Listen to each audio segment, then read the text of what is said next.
이 정신과 의사 입장에서 환자와의 감정적인 에너지는 되게 강렬해요. 아, 정말 나도 모르게 이렇게 마음이 가는 경우들이 저도 인간이니까 생기죠. 진짜 있었습니까? 있죠. 너 같으면 안 그렇겠어. 안녕하세요. 맑은 눈의 광민 정신과 의사 이광민입니다.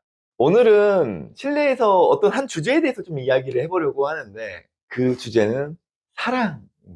정신과 의사랑 사랑에 빠지는 게 가능할까요?에 대한 이야기를 좀 해보려고 해요.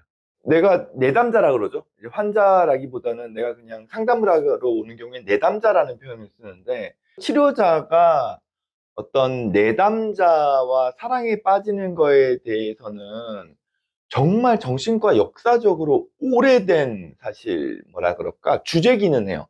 실제로 이런 부분들에서의 문제가 많이 발생해 왔고, 실제로 최근에도 있었고, 알게 모르게 있어요. 그런 문제들이 있어요, 그 실제로. 지금 환자와의 사랑 이런 질문이 되게 얼토당토치 않은 게 그렇지 않아요. 아니에요. 오래전부터 꾸준하게 있어 왔던 주제고, 지금까지도 있었고, 최근에 사실 뭐 이런 말 하기 좀 뭐하지만, 한때 무한도전 나오셨던 정신과 선생님, 지금은 자꾸 하셨지만 안 좋게, 그분 같은 경우에도 이제 환자랑의 문제 때문에 형사적인 처벌까지 가실 위기에 있으셨죠.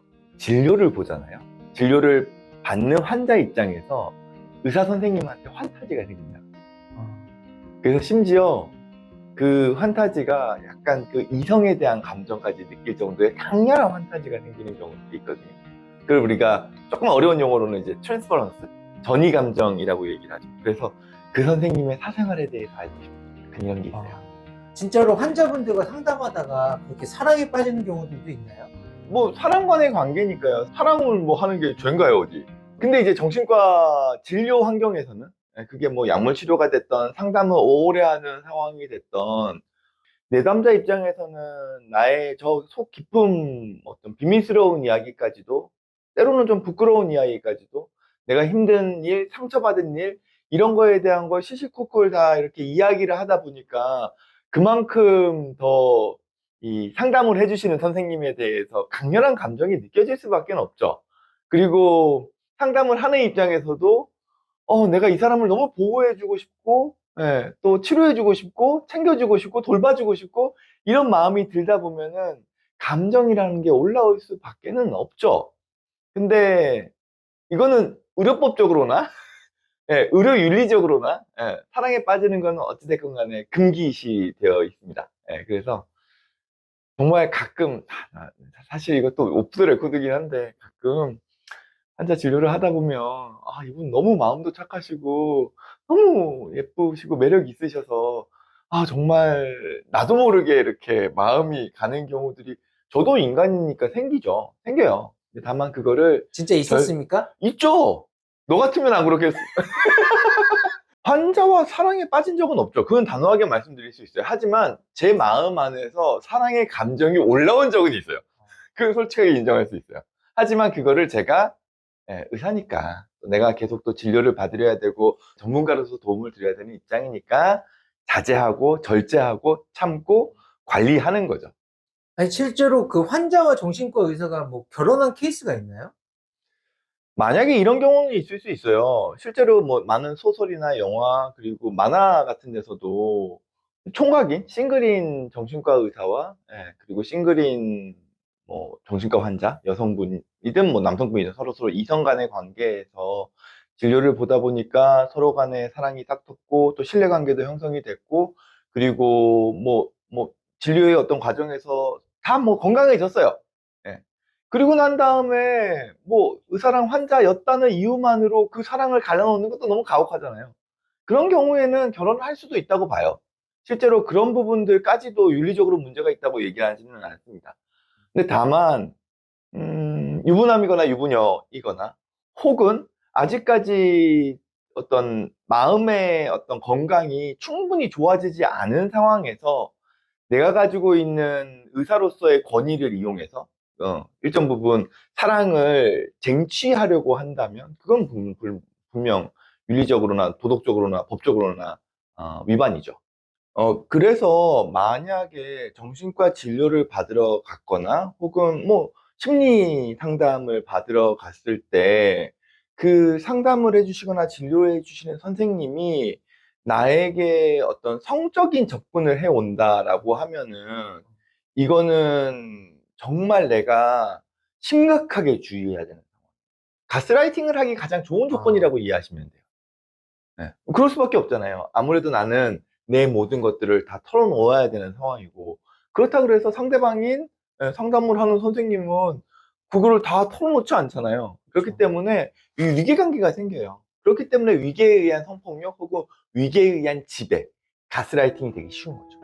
정신분석과 관련된 학파가 크게 양대 학파가 있거든요. 대표적인 게 이제 아시는 분들은 아시겠지만, 예. 지그문트 프로이트가 있습니다. 프로이트 학파라고 그러죠. 정신분석 학파라고도 표현하는데, 그리고 반대편에는 구스타프 칼 융이 있어요. 칼 융 학파가 있습니다. 분석 심리학회라고도 표현하기도 해요. 이 양대 산맥이 있거든요. 근데 이 프로이트와 융의 그 사람됨의 성향이 좀 달라요. 프로이트는 유대인이어서, 뭐 유대인이 다 그런 건 아니겠지만 올소독스하다고 표현해요. 사람이 강고해요. 완고해. 꼬장꼬장해요. 생긴 것도 보면 꼬장꼬장하게 생겼어요. 그리고 이론도 그래요. 그러다 보니까 이 프로이트가 우리가 많은 사람들이 알기로 성과 관련된, 특히 뭐 아이들이 뭐 아버지가 나의 성기를 자를지도 모른다는 거세 불안과 어머니에 대한 섹슈얼한 환타지 뭐 이런 걸로 설명을 하기 때문에 프로이트 머리에는 섹스밖에 없나? 뭐 이렇게 생각하지만 이 사람의 이론은 정말 완고함 그 자체예요.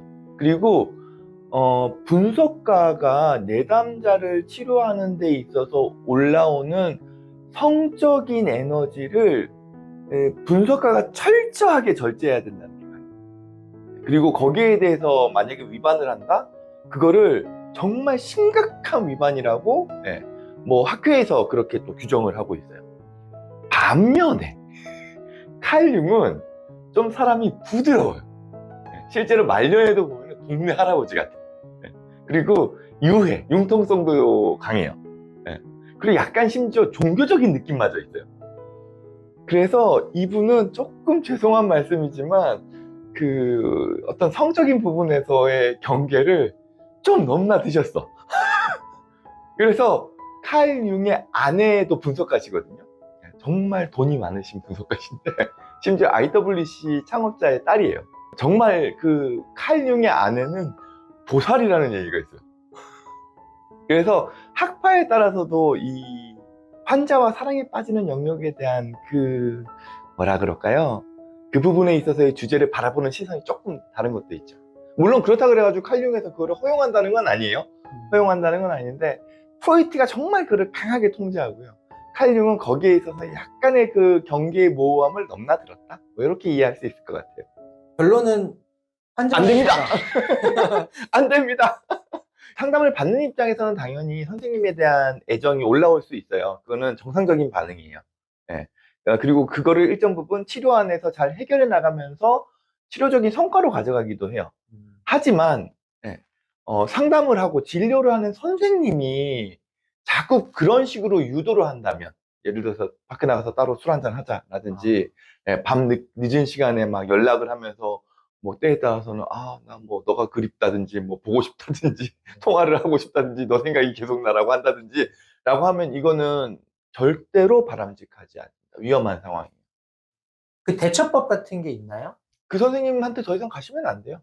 끊어내셔야죠. 그리고 오히려 다른 선생님한테 가셔서 내가 이런 상황이 있어서 다른 선생님을 찾아왔다라고 하면 그 선생님께서 일정 부분 그런 것들을 같이 이야기하면서 또 도와주실 거예요. 그리고 사실 내가 뭐라고 얘기하긴 뭐한데 국내 선생님들 중에서도 요거 위반하시는 선생님들 좀 있어요. 이거 괜찮아요? 누구라고 얘기 안 했잖아. 내가 누구라고 얘기 안 했잖아. 있긴 있다. 있을 수도 있지 않을까?